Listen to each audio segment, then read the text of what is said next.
مساء الخير على شعب مصر كما بان. النهارده جاي بشكوى من الغلبان وهي مديرية أو وزارة الزراعة يا جدعان.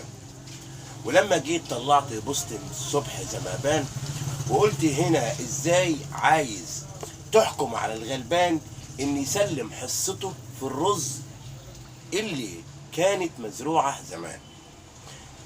سيبك بقى من كان ومكان وزمان ومش زمان. انا راجل يا انسان، نزل لي كده يا وزير الزراعة معايا في اللجان.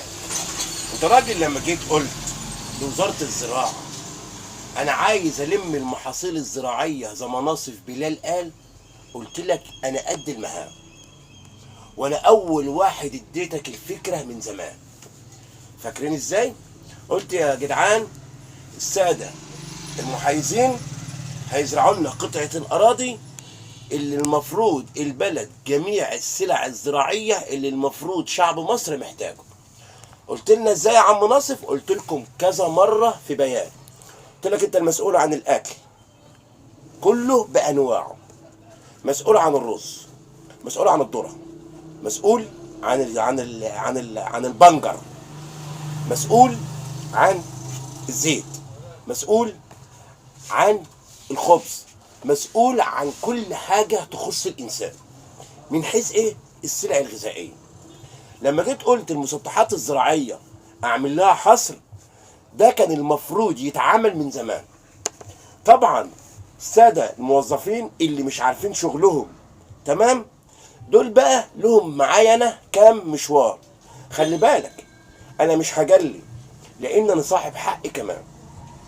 ولما جيت قلت زمان يا جدعان ابعدوا عن ملكية الغلبان، ما كنتش انا المدان، لان انا جيت اول ما خدت الارض بالايجار اتحكم عليا ارض مش معايا زي ما بان، وحكموا عليا الايجار وبدفع على قطعة ارض ما هيش معايا اصلا موجودة في الخيال.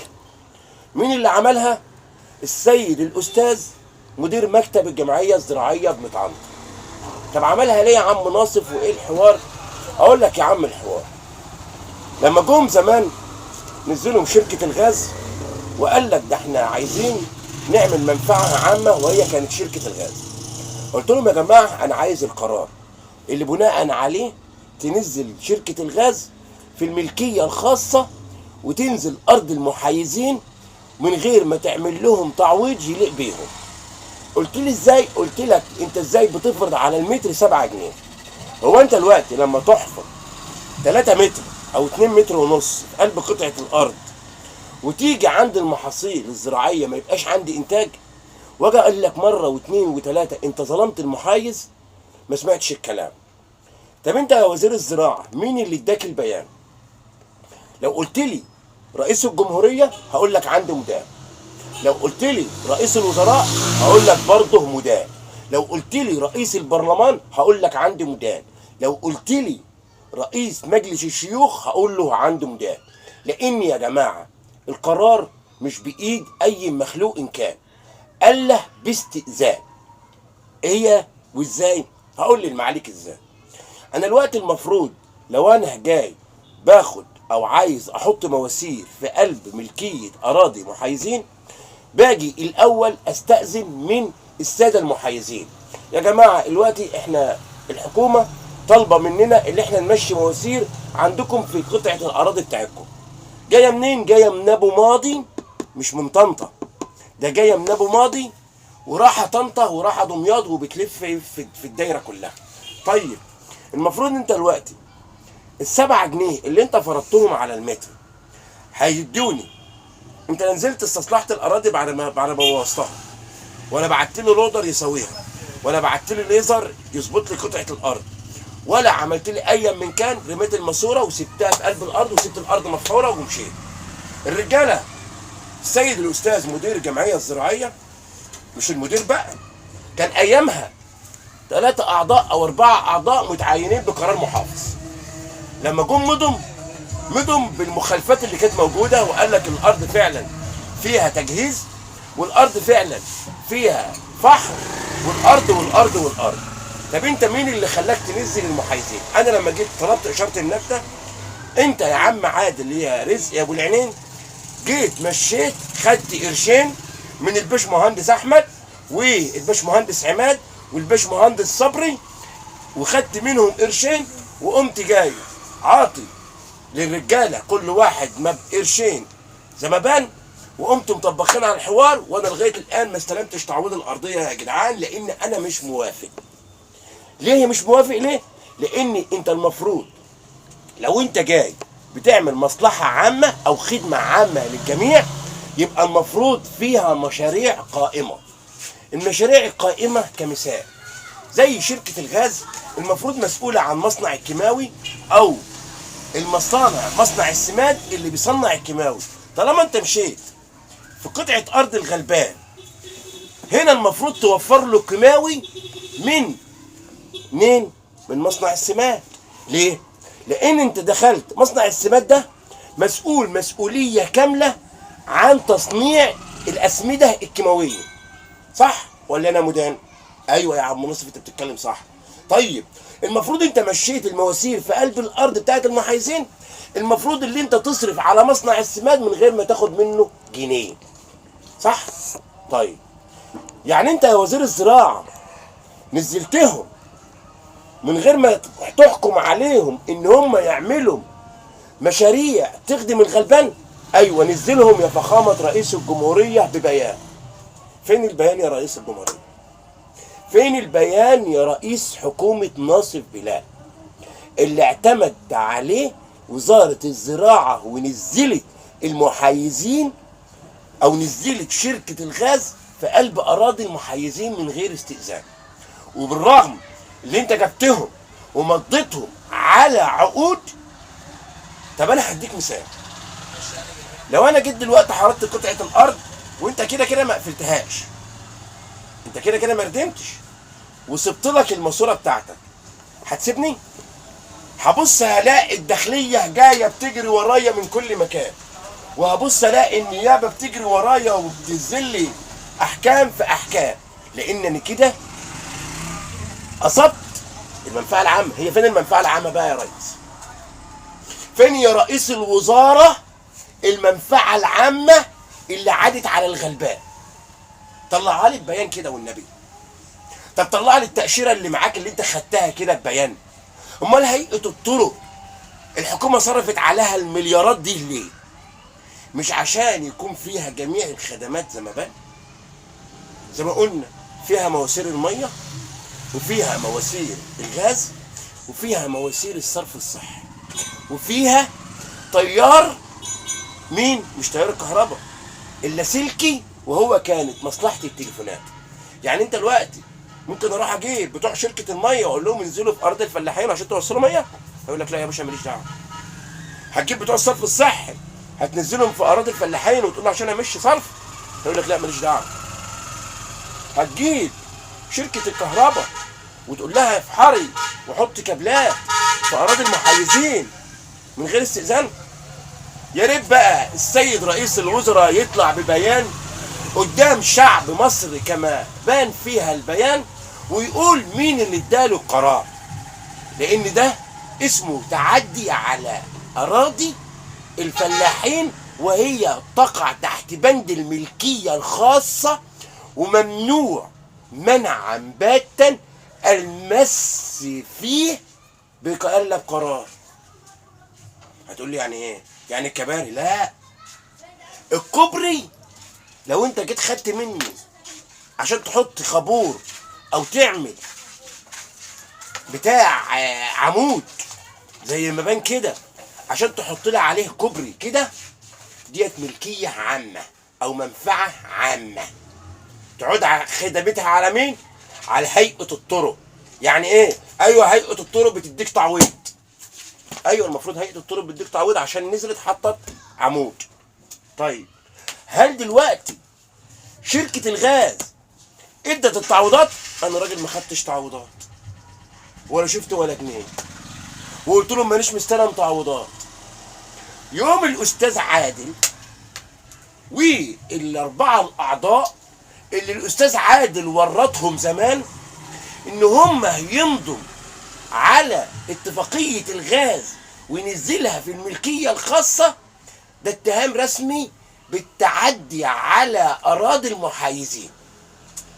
يبقى انا عايز القرار، مش كل واحد، انا رئيس جمهوريتي كمثال او رئيس مركزي كمثال، مجلس المدينة مثلا، هل مجلس المدينة لما يجي يديني قرار ويقول لي نفذ اللائحة اللي موجودة، ده انت معاك بيان رسمي ومختوم، انا اقدر اجلي معاه في كلام؟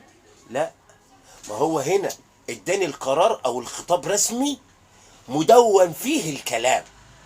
انما لما جيت طلبت من شركة الغاز ان تطلع لي القرار، جاب لي الموظفين اللي عنده اللي هم بتوع الامن، ولما جبت اشارة النجدة ما لقيتش ولا واحد فيهم يا جدعان. طب ازاي؟ طب انت مسؤول معايا يا وزير الزراعة عن الاكل بجميع انواعه وتوفيره للغلبان وصاحب المهام بالمحاصيل الزراعية كما بان. وهديك هنا مثال، يعني انت دلوقتي لما تيجي تعمل الحصر بتاعك وتقول انا عندي من اول متعنطر او من اول حوض النشو لاخر حوض النشو هيتزرع عندي غله كمثال، انت كده حكمت صح؟ طيب هل انت الوقت صرفت على الارض ديت مواد الكيماوي بتاعتك اللي المفروض تيجي لما تيجي تطلب مني اديك؟ ما انت لو انت اديتني كيماوي من حقك ان انت تيجي تاخده من حبيب عينيا، لان انت عملت ايه؟ انت صرفت على الزرعه او صرفت على المحصول الزراعي اللي موجود. طب انت ما صرفتش عليه ونزلت وقلت خربهم بعد ما اطلع من الارض، ودمرتني في الرز ودمرتني في كل من كان، وانا كنت ماشي قانوني وطلعت لك وقلت لك انا ماشي قانوني يا جدعان، والحصه نازله كلها رز، انتم اللي غيرتم الحصه عشان تجيبوا الذره عشان رجاله فلان ولا علان عشان تضاعفوا لهم حصتهم في الكيماوي. طيب هل ده يعقل؟ ازاي؟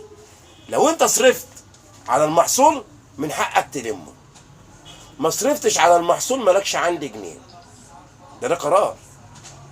اعرضنا على النيابه العامه تقول ان كنت انت اديتني في الحصر بتاعك شكاري الكيماوي لرز، تعالى حاسبني. انت خدت مني 510 وميزتهم مني، وزوجتي اللي اديتهم للاستاذه نوره موظفه الجمعيه الزراعيه وما ادانيش الكيماوي. فين بقى الكيماوي بتاع الرز يا رجاله؟ طيب محصول الرز اللي جه ما يكملش 1% من المطلوب. طب هو راجل بيتحجج دلوقتي بيقول لك انت المسطح اللي عندك 17 و18 سهم يا جدعان. طب انزل قيس لي الارض. مش انت المفروض دلوقتي معاك ورقه بتثبت المسطح الزراعي؟ معاك خطاب؟ معاك مستند رسمي؟ معاك حصر؟ معاك حيازه؟ مظبوط؟ طب الطبيعه فيها 17 و18؟ لما تبقى تلاقي 17 و18 عندي زي ما انت بوظت المعاينات، يبقى تعالى حاسبني. ادي واحد. 2، لما تيجي تورط لي مدير جمعيه لسه اول سنه يستلم ما يعرفش عنها اي حاجه وتدبسه عشان تقيم المشاكل بين العائلات، ويقول لك ده ناصف راح اشتكى وطال من الاعضاء، انا مش هطول في الاعضاء لان الاعضاء معايا ملهمش معايا صفه، لان العضو اللي جاي سواء رئيس الجمعيه او الثلاثه اللي معاه ما يعرفوش اي حاجه عن الملكيه. يعني المفروض الملكيه ديت لما انا جيت اشتكيت لشركه الغاز قلت لهم يا جدعان انا ملكيتي 17 و18، قال لك لا ده ما فيش الكلام ده. طيب ماشي، ده انت مظبوط عندي 17 و18. طب انزل سلمنا على الطبيعه. قال لي لك لا انا ماليش جهه فصل. لما انت بتاع الزراعه ما انتش جهه فصل، وبتاع المساحه بقول لك ماليش جهه فصل. طب النيابه العامه لما تطلع قرار وتقول لك حدد لي مساحه ناصف محمود بلال على الطبيعه طبقا للعقود او طبقا للدفاتر اللي موجوده فيها او السجلات المثبوت فيها البيان، وانت هنا طلعت وقلت ان الارض لا تصاب باي خلل في المسطح الزراعي يا جدعان. طيب اتوجهت يا انسان للاستاذ صلاح وكيل وزاره الزراعه على مستوى الدقهليه، رحت له حولني الاستاذ محمد محمود. الاستاذ محمد محمود خد كلام الاستاذ عادل وقام قال لك لا يا باشا ارضك مظبوطه. قلت له امين 100. قمت راح واخد نفسي وقمت رايح عامل محضر تاني يا جدعان، وقمت جاي قلت له مانيش عايز معاينه مين متعنتر، انا عايز معاينه المهندس الزراعه اللي موجود في الاداره الزراعيه. نزل بقى قال لك ايه، شوف بقى افتراهم وفجرهم وقله ادبهم. انا طبعا ماليش دعوه بموظفين طلخه، انا بتكلم على مدير المنشاه الحكوميه اللي المفروض عنده المستندات. ادي قطعه الارض يا جدعان اهي كده، قطعه الارض خليك معايا، قطعه الارض اهي. المفروض هنا على الجنب البحري وهو شرابين المنيل، المفروض الجره بتاعه الري ماسكه من اول المجموعه لغايه من اول السريع، من اول طريق متعنتر لغايه الطريق الثاني وهو طريق دميره، الجره ماشيه طوليه. ايوه ده حقيقي ومثبوت. طيب لما جم بقى في قطعه الارض اهي، جم بقى عندي هنا كده عبد الله. نعم. حاول تبين كده، تعالى لي كده. نعم. تعالى لي كده قدامي، بين للساده المشاهدين عشان يبقى الكلام واضح. لا اقف قدامي عشان نوريهم. ادي قطعه الارض اهي، ادي قطعه الارض اللي قبلي، وادي الجره هنا اهي بتاعت الارض اللي قبلي. جم هنا لفوا كده، وادي المجرى ده اهي. قام راحوا جايبين ماسوره وحاطينها هنا، وقاموا ماشيين بقيه الجره من هنا كده من ديل الارض، وقاموا جايين من افتراهم وطغيانهم وكفرهم، قام راحوا جايين في الجنب التاني ده في الطرقه اللي هم السكه اللي هم عاملينها دي كمان، وقاموا شادين حته صغيره تيجي 60 سنتي، عاملينها تفليس الخراره بتاعه الجره عشان يرووا بقى ارض الغلبان اللي هي دي.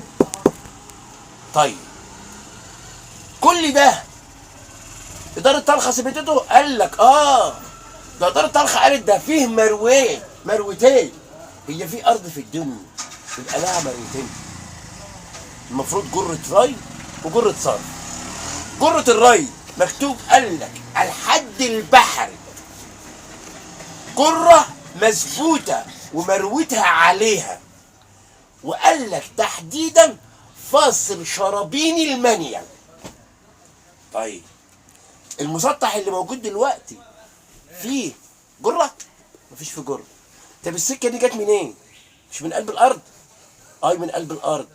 واطلع كده في نص الارض كمان، في جايبين لي كمان شادين لي جسر هنا كده في نص المخطط كده يا عبد الله نور، في نص المخطط في نص الارض كده، وحاطين لي ماسوره وقول لك ده ديت بتعدي من عليها، وفي اخر الارض من عند الجامع حاطين لي سكه تانيه يا جدعان. طيب يعني انت بتقول ايه؟ بقول لي وزير الزراعه انت مسؤول قدامي انت وهيئه المساحه عن القرار اللي جاي مستندا الى قرار النيابه بتحديد القطعه دي ازاي اقسمها على 3. ما هي القطعه دي بقى متقسمه على 3: صبحي، رفعت، ناصف. طيب رفعت صبحي موجود؟ رفعت موجود؟ ناصف مع الحاج عبد الوهاب. يا جدعان الارض مش مظبوطه. طب يا عم الحاج عبد الوهاب قبل ما تموت عشان خاطر، طبعا عارفين القصه زمان. طيب كانوا معتمدين على المحاضر اللي هي هتتحفظ، ماشي. طبعا الموظف المحترم عشان هو قديم شويه فبيعرف يلعب في المعاينات بس، ولكن لو حكمت ان انا هجيب المساحه الرئيسيه من القاهره عشان انا بطخر يا جدعان، يبقى وزير الزراعه عنده ميدان في كام؟ عندك ميدان. انت السبب في ارتفاع الاسعار وديون مصر يا جدعان، وعدم توفير السلع الغذائيه للاسواق على جميع المحافظات بالنسبه للمحاصيل الاساسيه، وهي كانت كمثال الارز، الغله، السكر، الزيت. هتقول لي انت بتقول ايه يا عم؟ والطماطم والفاكهه والخضار، كل ده مسؤوليه مين؟ مسؤوليه الزراعه. ما تجيش انت النهارده تقول لي انا ماليش صفه. امال لما انت ما صفه مين اللي له صفه؟ اجيب واحد من الشارع واقول له انت ليك الصفه؟ لما مدير جمعيه او مدير مكتب يقول لي انا ماليش صفه، يبقى مين اللي له صفه؟ اقنعوني كده. طيب ارجع ارتب الاخطاء وانزلها لك كنقط ببيان، وانزل حقق فيها يا رئيس الحكومه هي تمام، يلي انت السبب انت ووزاراتك في اعدام جميع المحاصيل الزراعيه وديون مصر ام الاديان. ما انت بتقول لي ديونها ازاي؟ انا مالي يا عم؟ لا يا باشا تعالى، ما انا بجيب قروض من بره وبضيعها على الاكل والشرب، بروح استورد الرز الفلبيني والرز الصيني والرز مش عارف ايه والغله مش عارف من دوله ايه، والسكر بجيبه من الحته الفلانيه فين. ما انت لو انت بقى تعالى بقى وانا اديك الترتيب الصح. انت الوقت لو انت جيت طلبت، بس هقول لك على حاجه قبل ما اقول، كانت وزاره الشؤون الاجتماعيه اللي هم قاعدين مش فاهمين حاجه، وزاره الشؤون الاجتماعيه احنا قلنا يا جدعان مسؤوله عن عده حاجات. واحد، مسؤوله عن توفير الطعام. اتنين، مسؤوله عن التعليم. تلاته، مسؤوله عن الامن. اربعه، مسؤوله عن الصحه. خمسه، مسؤوله عن السكان الوحدات السكنيه، ماشي. سته، مسؤولة مسؤولية كاملة عن بتجبر الزراعة بتوفير جميع السلع الغذائية بالنسبة للغلبان. هتقول لي ازاي؟ ما تديني مثال يا عم ناصر. هديك مثال. لو انا قلت مثلا قرية زي قرية متعنطر فيها 19,000 نسمة، ال 19,000 نسمة دول هاجي اخش على السجلات واقول المسطح الزراعي عندي كام فدان، هشغلهم ازاي؟ عندي 13 فدان كمثال هيشتغلوا للرز، 15 فدان هيشتغلوا للغلة، 19 فدان هيشتغلوا للبنجر، 20 فدان هيشتغلوا للذرة، 30 فدان هيشتغلوا من الطماطم والخضروات. كل ده هخزن فين؟ من لو انا كنت يا وزير الزراعة فرضت على شركة الغاز على كل 100 او كل 20 فدان او كل 100 فدان وعملت مصنع همام وشغلته بالغاز في الحال، هقدر اخد المحاصيل الزراعية ووظفها زي كمثال. لو الرز مثلا خدته شعير ودخلته للطبيخ، فصلت السرس عن الرز وعبيته الرز في اكياس، وقمت جاي مأعلن مين؟ مديريات التعاون الزراعي اللي بتحطني في المكان. انا عندي هنا محصول زراعي كمحصول الرز، عندي هنا 300 ألف ولا 300 طن من الرز يا جدعان. تعالوا ابعتوا للبياعين او لبتوع وزارة التموين تعمل لي كشف بالناس المسؤولة مسؤولية كاملة عندي في منافذ البيع. هتقول لي ازاي؟ مش المخزن ده اللي المفروض او المنفذ ده بياخد حاجاته منين؟ من مخازن التموين.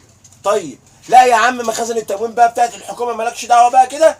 خش لي بقى على الجمعية الزراعية مع مديرية التعاون الزراعي وتعالى يا باشا كده، انا عندي كام عندي كام طن من السلعة دي. طيب انت عندك كام منفذ في البلد؟ لم يكن 20. كل منفذ بيضرب بطاقة الافراد عنده على المكنة، بيعرف عدد الافراد عنده قد ايه، بناء عليه بيطلع كشف بيان انا عايز مثلا 20 طن رز كده. تمام؟ طيب يا وزارة الشؤون الاجتماعية اللي انتوا مش فاهمين حاجة، لا تفهموا قرار ولا تعرفوا يعني ايه معاق ومعاه بطاقة خدمات متكاملة زمبان. ما انتش فاهم اي حاجة، هم قاعدين كده بتقطعي في الارزاق. ازاي؟ هقول لك ازاي. ما هي لو كانت عملت حصر تمام ولمت جميع الافراد سواء غني او فقير في القرية وعملت حصر همام، مش هتحصل المشاكل اللي احنا فيها الان. طيب يعني انت بتقيس الليله دي كلها، الديون دي كلها على مين؟ هقول لك بقيس الديون دي كلها على مين. نزل لي الباشا رئيس الوزراء معايا في الحال، وتعالى يا دكتور مصطفى حل القضيه بالعقل وبالورقه وبالقلم كما باس. انت دلوقتي قلت انا رئيس وزاره، ايوه. وزاره الزراعه مسؤوله عن الاكل والشرب، صح؟ وزاره الماليه بتقول لك انا ما عادش عندي ولا جنيه ادخار، كل اللي بيخش لي بطلعه عندك للسلع التموينيه. لا يا باشا كده معلش يا وزاره التموين، شوفوا مصلحتك مع وزاره الزراعه، ومعاكم وزاره التعاون او مديريه التعاون الزراعي اللي المفروض مسؤوله عن الحصر وبتوفر الكيماوي للمحيزين. انتوا بقى كده مع بعض، انتوا الاربعه كده صرفوا نفسكم من داخلكم. هيقول له ازاي يا باشا؟ ازاي يا وزير الماليه؟ ما هو وزير الماليه ما هو ما عنديش كل يوم فلوس يطلعها لك. انتوا بقى المفروض تشتغلوا. مديريه الزراعه هتطلع حصر بيان بجميع المسطحات الزراعيه، ادي 1. 2، هتعمل عمليه دمج لمين؟ لهيئه المساحه، مش بمزاجك، ده غصب عنك. هتنزل معاهم في القرار وتحدد لكل واحد مساحته وتثبتها له ببيان. يعني ايه؟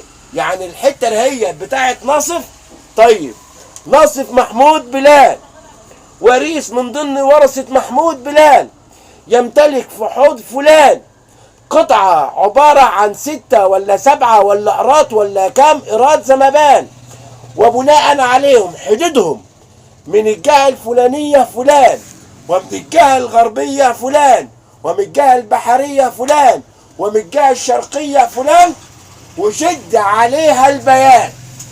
يبقى انا كده حددت ملكيه، ايوه، وعملت الحصر بتاعي، ايوه. طيب كده انا ظبطت الاتنين دول، ظبطت الزراعه وظبطت المساحه.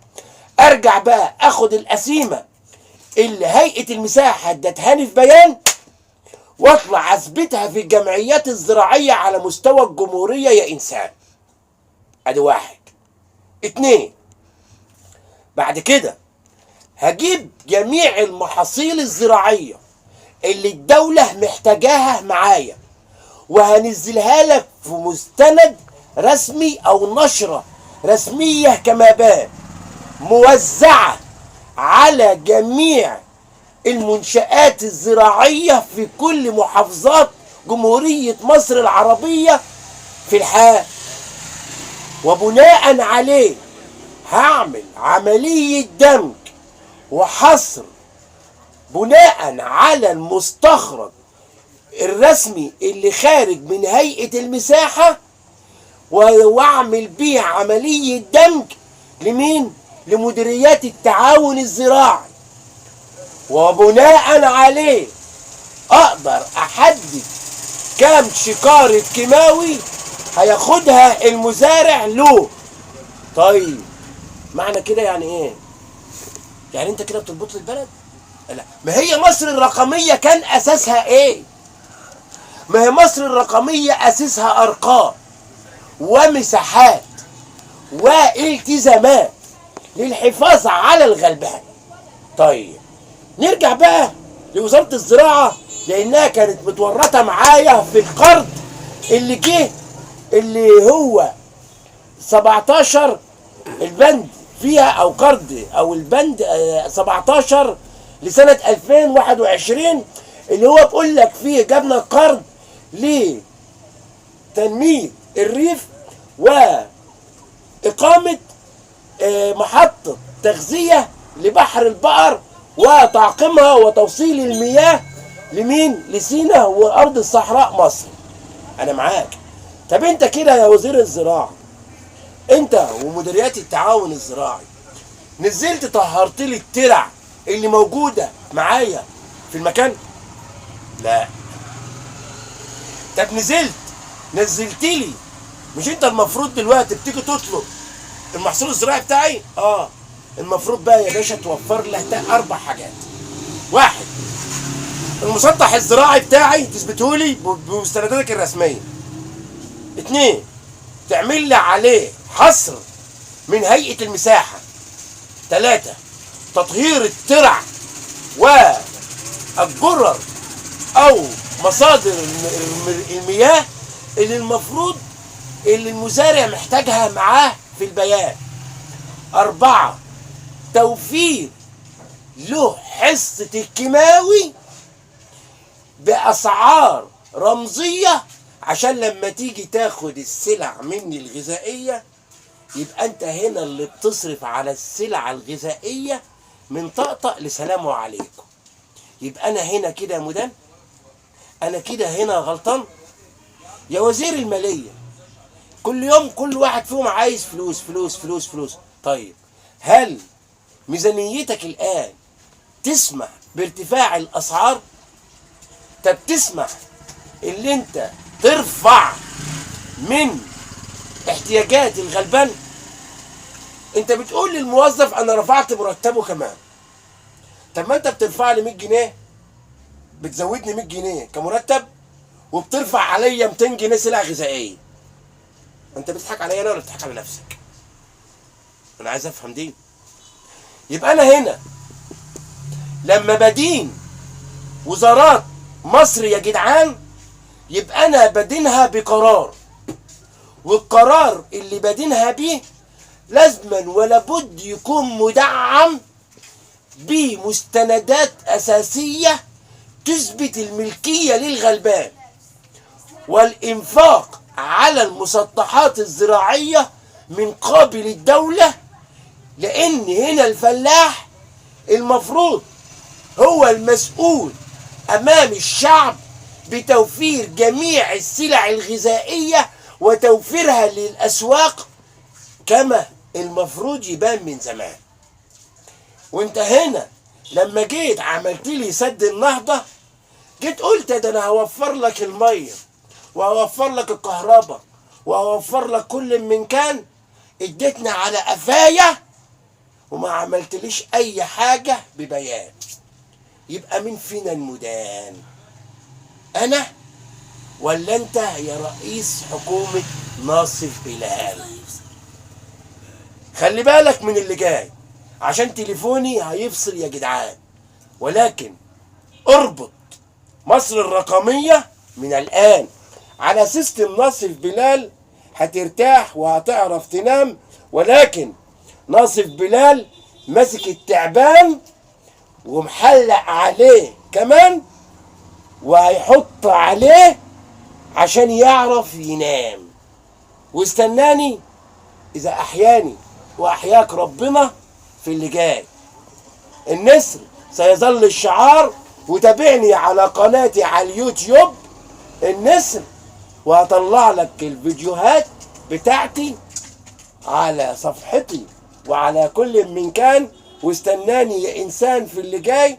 مش أنا اللي بتقولوا عليا زمان راجل حمار؟